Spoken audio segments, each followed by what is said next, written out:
Hii ni Maisha Kamili, kufungulia Biblia uyaone maisha.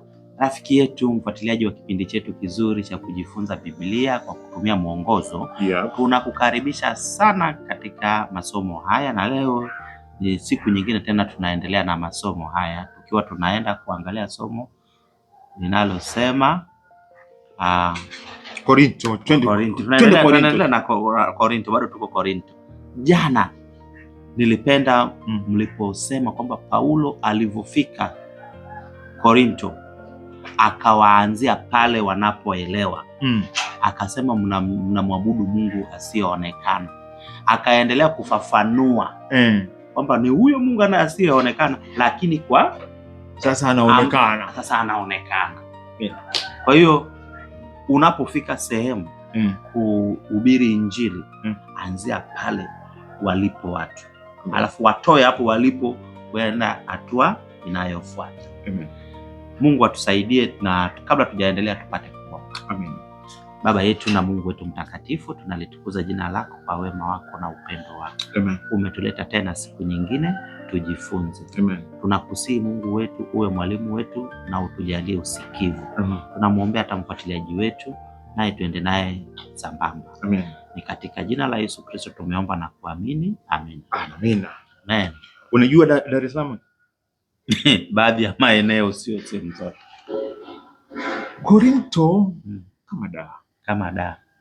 Mji wa kibiashara, mji wa sanamu, bandarini. Lakini umeziona sanamu hapa Dar? Sanamu hapa sio India. Sanamu umeziona hapa Dar es Salaam? Sisi kuna sanamu pale polisi. Sasa askari. Achana zile watu wana sanamu iko pale, lakini watu wanapita.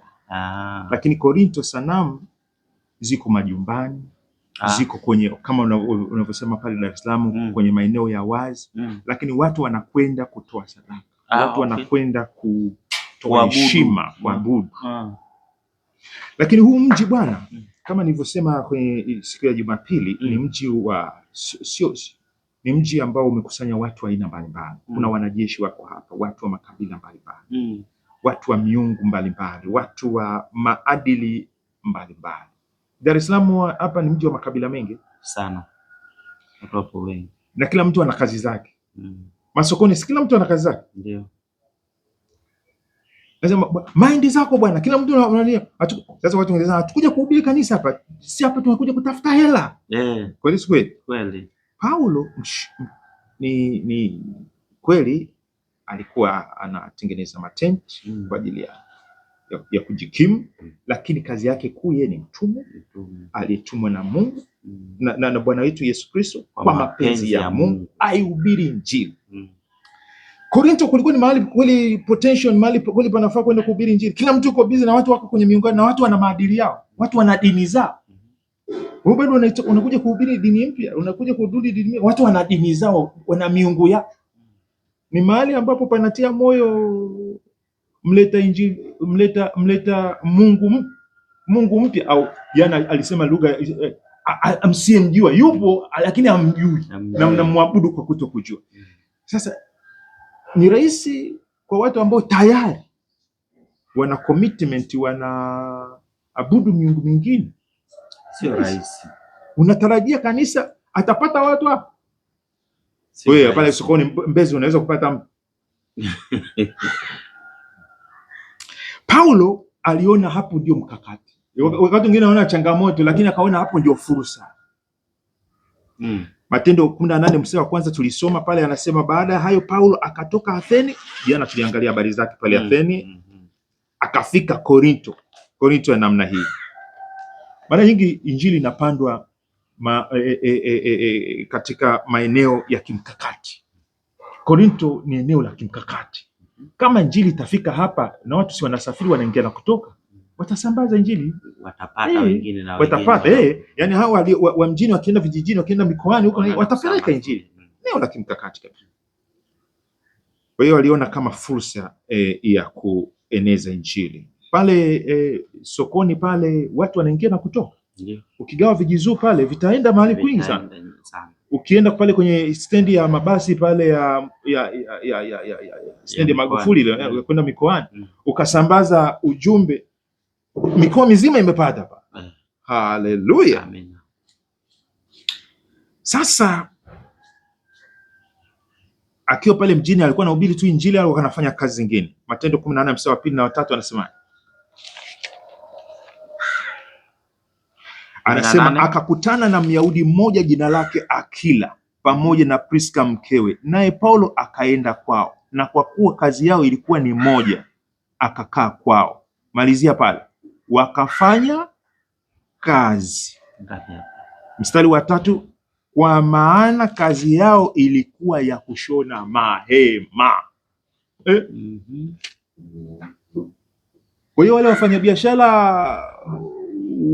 wa pale magengeni, watu wenye karakana zao, wanaweza wakawa wanauza, wakawa wanafanya hivi, lakini bado na Injili wanapeleka huko. Wow. Japo picha ninayoifahamu hapa Dar es Salaam ya Injili masokoni ni mtu ameshika mic, ana speaker yake, ana sahani ya sadaka na ndio anahubiri Injili. Lakini Paulo namuona ana tent, ana mgahawa wake, ana meza yake, anauza. Hataki sadaka hapo, haombi sadaka, anauza, anafanya biashara yake na Injili anahubiri. Yaani vyote vinaenda pamoja. Usitenganisha alivyoviunganisha Mungu. Kwenye Sabato ni kupumzika tu au kuna kazi pia? Tumeamriwa kufanya kazi na kupumzika. Tumeamriwa kuhubiri Injili lakini pia na kufanya kazi. Imekaaje hiyo? Paulo mtume, mwalimu mzuri kabisa huyo.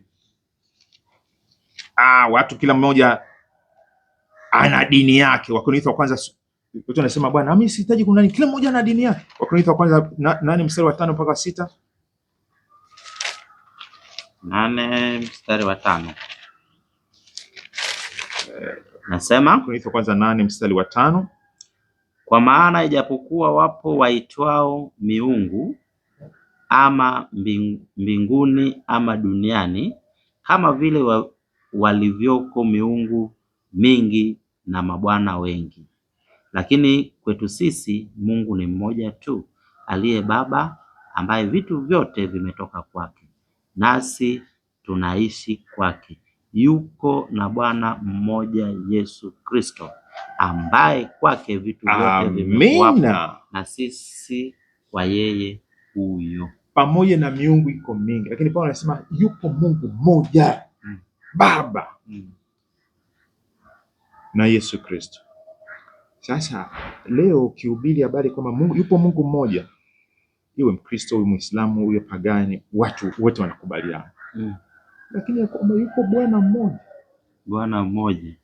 Alafu Paulo anasema nimeazimu kutojua lingine lolote, kutojishughulisha na lingine lolote isipokuwa kumtangaza kwamba yupo Bwana mmoja tu.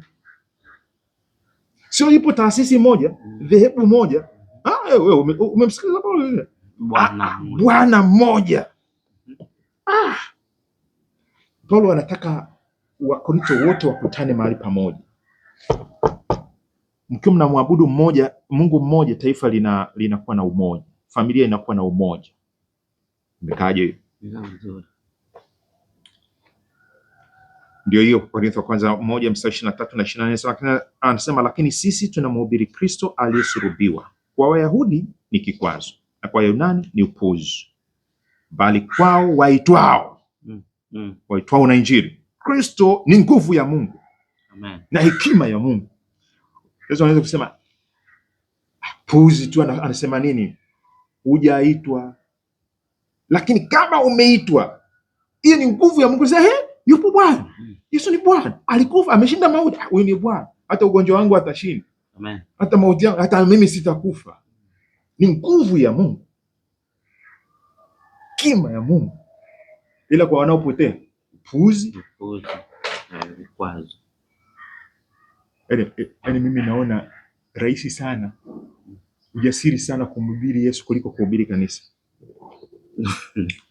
Kumhubiri Yesu kuliko kuhubiri kanisa. Unatoka na nini hapo? Nachotoka nacho ni kwamba Paulo alianza katika level au ngazi ile au hatua ile waliokuwa wanajua kwamba kuna Mungu. Sasa Mungu wasiyemjua akamtambulisha kwao. Na baada ya hapa akapiga hatua nyingine kwamba tunaye Bwana mmoja. Kwa hiyo sasa kutoka kwa Mungu hapa asiyeonekana au asiyejulikana akamtambulisha kwao na wakamjua. Sasa anapiga hatua nyingine ya kuwajulisha kuhusu Bwana mmoja. Rafiki, Bwana ni mmoja. Yaani tunaweza kuzunguka kote, Mungu ni mmoja, Bwana ni mmoja. Haijalishi uliamini vipi. Na ikiwa kama wewe ni muumini tayari, mimi nilitamani kukuuliza, una kazi gani? Una nafasi bado kumhubiri Kristo hapa mjini, pamoja na kwamba wewe ni mwalimu, mwenzangu ni mwalimu hapa, pamoja na kwamba wewe ni mfanyabiashara. Haijalishi, kila mmoja anahitaji kusikia Yesu ni Bwana. Tuombe. Baba yetu wa mbinguni, kwa neno hili tunajisalimisha, ututume tena kama ulivyomtuma Paulo Korinto. Na yeyote ambaye anapokea ujumbe huu Yesu ni Bwana, kama alivyotumwa na Mungu kuokoa wanadamu na kuwapa uzima, naye mpatie uzima huo kwa imani yake. Ni katika jina la Yesu Kristo. Amen. Amen. Amen. Basi hapo mfuatiliaji wetu, hapo ndipo tumefika mwisho kwa siku ya leo. Tukutane kesho masaa kama haya kwa somo linalofuata. Karibu sana. Enos Makalindile. Mimi Geoffrey Modi, Temboni, Dar es Salaam. Amen.